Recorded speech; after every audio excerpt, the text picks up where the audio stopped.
매장 밖에 나서면 좀 편하게 쉬고 싶은데 불안하고 계속 CCTV로 확인하고 직원들한테도 막 전화 걸고 전화 걸고. 네, 어. 신경을 계속 쓰게 되다 보니까 내 삶이 너무 가게에만 묶여 있다는 생각이 들었고 내가 언제까지 이렇게 할 수 있을까, 이렇게 살아야 되나 그런 고충이 되게 심했습니다. 맛있고 친절하게 하면 입소문도 나고 매출이 늘 줄 알았는데 계속 정체되고 뭔가 성과가 나지 않았던 것 같아요. 매출이 2배 가까이 오른 거잖아요. 네. 얼마 만에 이런 성과가 나왔죠? 3개월 만에. 우리가 어떻게 이런 성과가 나왔는지 좀 얘기를 더 해봐야 될 것 같습니다.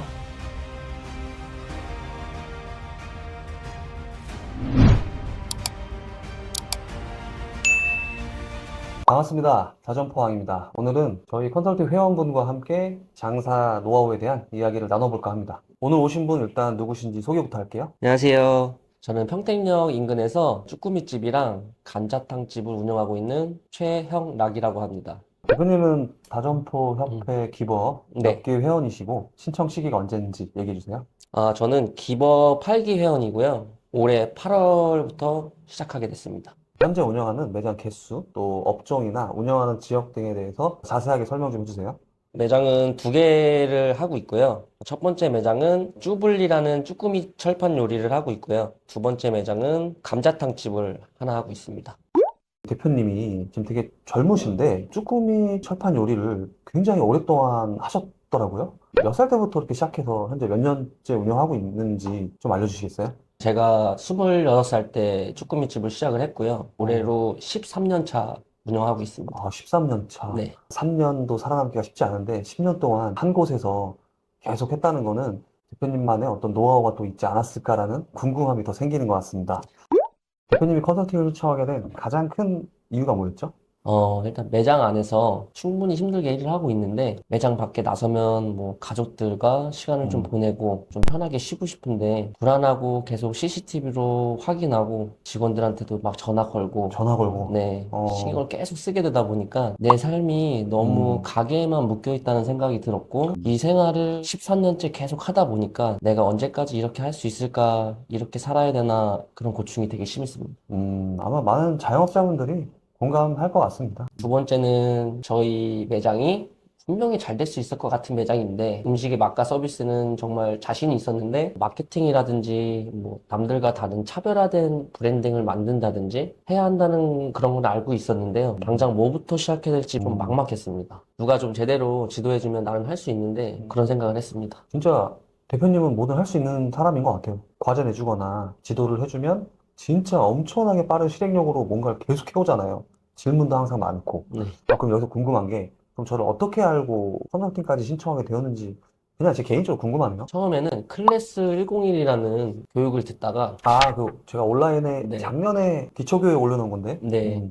초반에 좀 듣다가 대표님이 너무 궁금한 거예요. 너무 맞는 말씀만 하시니까 그 안에서. 네. 아, 다점포 카페라는 걸 알게 됐고 그 카페에 어, 대해서 막 보다 보니까 여기다. 아, 여기라면은 더 성장할 수 있겠구나 해서 음, 신청하게 됐습니다. 맞는 말만 제가 거기다 했었나요? 네. 정답은 없지만 틀린 말은 안 했나 보네. 현재 운영하는 쭈꾸미집이 위치한 상권이 평택역. 그 평택역 인근 상권에서 13년째 장사를 하고 있으시고 그 매장의 컨디션을 좀 알려줄 수 있을까요? 평수는 25평이고요. 보증금은 네. 2천만 원, 월세는 부가세 포함해서 182만 원. 와, 엄청 저렴하네요. 평택역 앞에 있다고 해도 제일 끝 골목에 있습니다.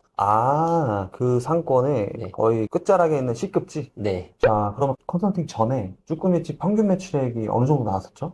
한 10년 동안은 3천 정도 나왔고요. 최근 한 3년 동안은 4천 정도 나왔습니다. 4천만 원? 그러면 4천만 원 정도의 매출액에 대표님이 직접 매장에서 일을 했을 거 아니에요? 네. 일을 하면서 순수익은 어느 정도 나왔죠? 1,000만 원 정도 나왔습니다. 순수익은 1천만 원 정도? 네. 그래도 나 혼자 일하면서 먹고 살기엔 나쁘지 않는 금액이네요? 네. 자, 그러면 컨설팅 이후에 쭈꾸미집 최고 매출은 얼마일까요? 저번 10월 달에 7,500 찍었습니다. 7,500. 네. 그때 뭐 저도 같이 기뻐했던 네. 13년 동안 4천만 원을 계속 그 벽을 넘지 못했는데 저한테 막 사진도 보내줬잖아요. 장사하면서 이런 저 처음이라고 네. 오픈하자마자 30분 웨이팅 걸렸다고. 네. 맞나요? 네, 뭐 맞습니다. 그렇게 보냈었잖아요. 네. 매출이 4천만 원에서 7,500만 원이면 거의 2배 가까이 오른 거잖아요. 네. 굉장히 큰 성과인데 얼마 만에 이런 성과가 나왔죠? 컨설팅 받으면서 3개월 만에 아, 3개월 만에 네. 굉장히 빠른 성과가 잘 나온 것 같습니다. 네. 물론 대표님의 엄청난 시행력이 큰 역할을 했다라고 볼 수 있을 것 같습니다. 대표님이 7,500만 원 최고 매출을 냈을 때 순수익은 한 어느 정도 남았을까요? 30% 정도 아, 나왔습니다. 세금 제외하고 네. 30%, 한 2,500만 원 정도 남았다라고 보면 될까요? 네. 갑자기 표정이 좋아졌네요. 남는 게 많으면 또 보람이 있으니까 네. 즐거워지죠.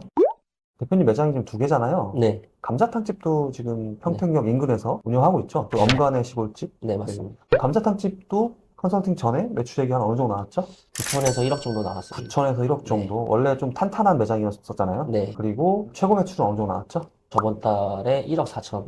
1억 4천. 네. 그럼 순수익이 한 어느 정도 될까요? 28% 정도 나옵니다.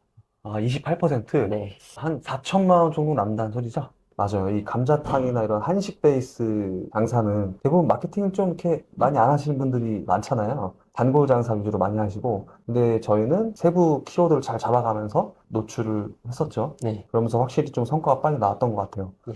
대표님이 봤을 때 어떤 부분들이 이런 성과에 크게 작용을 했는지 좀 얘기해 줄 수 있을까요? 마케팅적인 부분은 기본적인 네이버 블로그 체험단만 하고 있었거든요. 근데 그동안 기본적인 마케팅밖에 안 하셨어요? 마케팅에 대한 힘을 잘 몰랐고, 가게로 전화가 너무 많이 오다 보니까, 너무 많이 오다 네, 보니까. 그거에 대한 그 음. 견해도 있었고, 음. 맛과 서비스, 이런 음. 본질로 승부하고 싶었던 게 있던 것 같아요. 정말 맛있고, 친절하게 하면 입소문도 나고, 단골도 쌓이고, 그렇게 매출이 늘 줄 알았는데, 계속 정체되고, 뭔가 성과가 나지 않았던 것 같습니다. 지금 마케팅에 어떤 변화가 있었죠?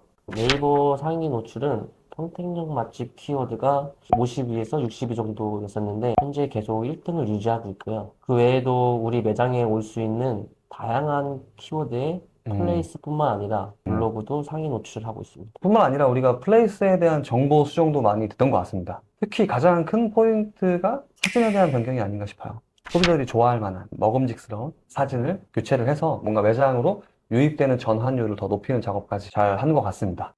앞으로 할 우리 마케팅이 좀 많이 남아있잖아요. 아직 우리 무기들이. 어떻게 느끼고 있나요? 제가 알던 거 외에도 마케팅 방법이 다양하더라고요. 저는 일부밖에 안 했고, 그런데 벌써 매출이 2배 정도 느는 거 보고, 나머지 다른 마케팅도 전부 다 하게 되면 앞으로 얼마나 더 크게 성장하고 성과를 낼지 기대를 많이 하고 있습니다. 자, 우리가 또 근데 이런 마케팅뿐만이 아니라 브랜딩도 또 야심차게 준비하고 있잖아요. 다른 식당이 갖지 않는 대표님만이 갖고 있는 그 브랜딩까지 적용이 된다면 엄청날 거라고 좀 생각이 들어요. 저도 이 브랜딩까지 다 하고 나면 쭈꾸미로는 아무도 따라오지 못할 것 같아요. 벌써부터 이렇게 자신감이. 네.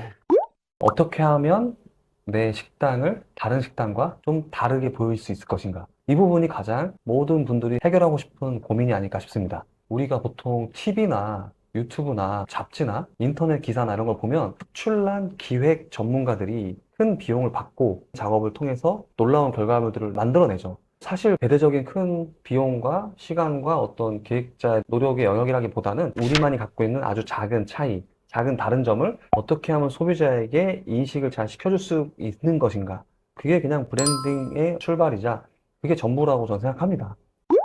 이런 기술들도 굉장히 빠르게 발달해 왔잖아요. 식당도 마찬가지로 본질적인 기본 속성이 음식의 맛과 그 서비스인데 그런 것들도 굉장히 사실은 빠르게 발달을 해왔고 굉장히 많은 상향 평준화가 일어난 것 같아요. 이런 기본 속성을 가지고 과연 우리가 다른 식당과 우리 식당의 다른 점을 소비자한테 각인시킬 수 있느냐라고 봤을 때 지금도 그렇지만 앞으로도 굉장히 힘들다라고 생각하거든요. 그래서 우리가 13년째 기본적인 속성 외에는 변화가 없었던 이 쭈블리에 작은 차이를 세우게 되었죠. 어떤 다름을 더하게 되었는지 얘기해 주시겠어요?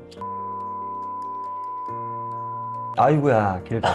그렇게 해서 대표님만의 아주 강력한 그 작은 다름이 생긴 것 같습니다. 판단하지 않고 실행해보는 게 중요하다는 것을 깨달았고요. 그동안은 대표님만이 갖고 있는 브랜드의 어떤 이야기, 브랜드 스토리가 없었었죠. 지금은 저희가 브랜드의 스토리까지 잡게 됐죠. 솔직히 어디까지 성장할지 기대가 되고 있습니다.